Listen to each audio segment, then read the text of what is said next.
Assalamualaikum warahmatullahi wabarakatuh. Perkenalkan, nama saya Meita Nuranggreni, kelas TPPL 2A dengan nomor induk mahasiswa 200207034. Pada kesempatan kali ini, saya akan menjelaskan analisa bahaya dengan menggunakan software Aloha dan Malpot pada suatu kasus untuk pemenuhan tugas UAS mata kuliah praktik penilaian resiko lingkungan yang diampu oleh Bapak Saiful Bahri. Langsung saja untuk kasusnya, yakni pada hari Selasa, tanggal 18 Juli 2022, truk yang mengangkut bahan baku toluen untuk pembuatan asam benzoat melewati Jalan Arganda Bukateja, Kabupaten Purbalingga. Truk tangki tersebut mengangkut bahan baku toluen yang didisplay dari Cilacap menuju PT Sumber Makmur Petrochemical Indonesia.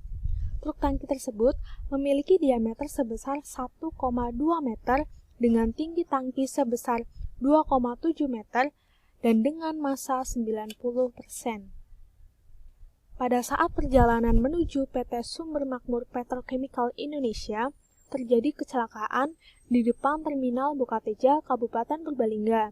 Tepatnya terjadi pada pukul 14.00 waktu Indonesia Barat.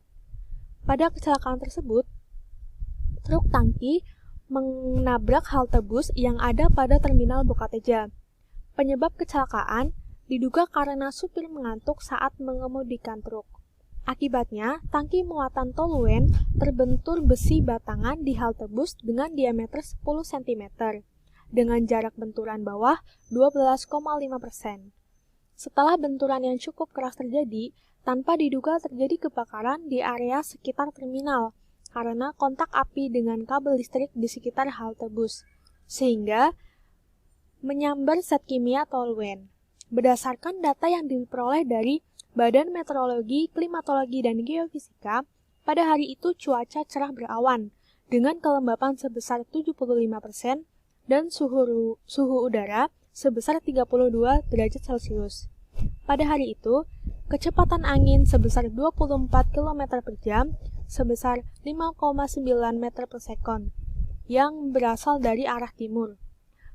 Menurut kejadian tersebut, apakah Samsat Online Kecamatan Bukateja berada dalam zona bahaya? Untuk menyelesaikan permasalahan kasus tersebut, kita menggunakan software Aloha. Pertama, kita isi dulu set data dengan cara klik set data, lalu pilih location.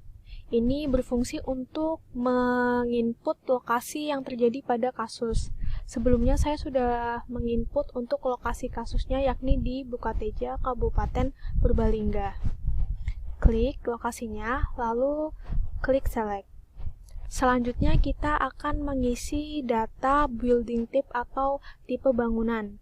Untuk select building type or enter exchange parameter, kita pilih yang single storage building.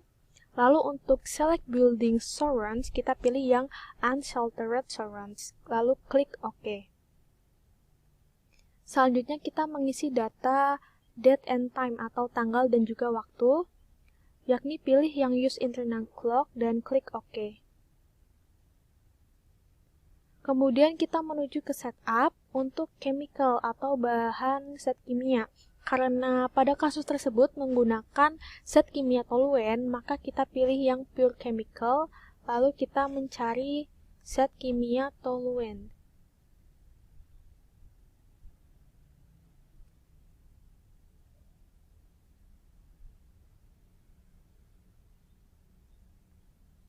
Lalu jika sudah ditemukan, kita klik dan pilih select. Kemudian kita mengisi untuk atmospheric. Kita pilih yang user input. Untuk wind speed, yakni kita isi dengan kecepatan angin. Kasus tersebut sebesar 5,9 meter per sekon. Lalu untuk winds from-nya kita isi dengan arah mata angin, yakni dari timur atau east. Untuk measurement height above ground, kita pilih yang ini. Lalu ground rocks-nya kita pilih yang open country.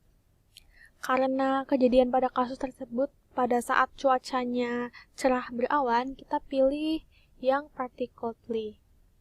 Lalu kita klik OK. Selanjutnya kita mengisi atmospheric option yang kedua. Yang pertama adalah suhu udara, yakni sebesar 32 derajat Celcius. Lalu untuk inversion height option, kita pilih yang no inversion. Untuk humidity-nya kita pilih yang medium, dan pada kasus tersebut kelembabannya sebesar 75%. Lalu kita klik yang OK. Kemudian mengisi data dari source. Karena kasus tersebut menggunakan tangki, kita pilih yang tank. Untuk bentuknya yakni horizontal. Untuk diameternya pada kasus tersebut 1,2 meter dan 2,7 meter untuk tingginya. Kita klik OK. Enter state of chemical, kita pilih yang tank contains liquid karena bentuk dari toluan yakni liquid. Kemudian untuk enter the temperature within the tank, kita pilih yang chemical stored at ambient temperature. Kemudian klik OK. Selanjutnya mengisi massa dari tangkinya. Pada kasus tersebut diketahui sebesar 12,5%. Lalu kita klik OK. Untuk type of tank follower, kita pilih yang leaking tank, chemical is burning and from a poor fire, yang artinya bahan kimia tersebut dapat bereaksi dengan api yang menimbulkan kebakaran. Kita klik OK. Untuk diameternya pada kasus tersebut sebesar 10 cm dan is leaked through a hole or shot, kita pilih yang a hole, lalu klik OK.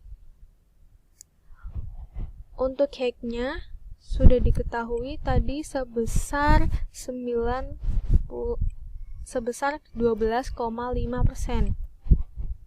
Klik OK. Untuk input maksimum puddle diameter or area, kita pilih yang unknown, lalu klik OK. Selanjutnya klik display, lalu treat zone. Nah, pada thermal radiant level of cornet ini terdapat 3 warna. Yang pertama adalah red atau merah, diisi dengan 10 kW per SQM. Untuk yang orange diisi dengan 5 dan yang yellow diisi dengan 2. Kita klik OK. Setelah thermal radiant treat zone-nya ini keluar, kita pilih sharing, lalu klik mark plot. Kita pilih yang go to map.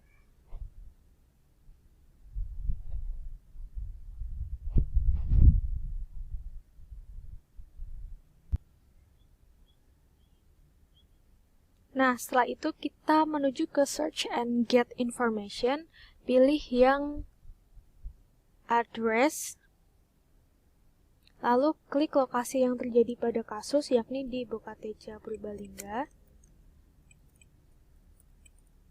Kita klik yang find. Klik show on map. Kemudian kita pilih icon dari Aloha, lalu klik yang set search point at click point.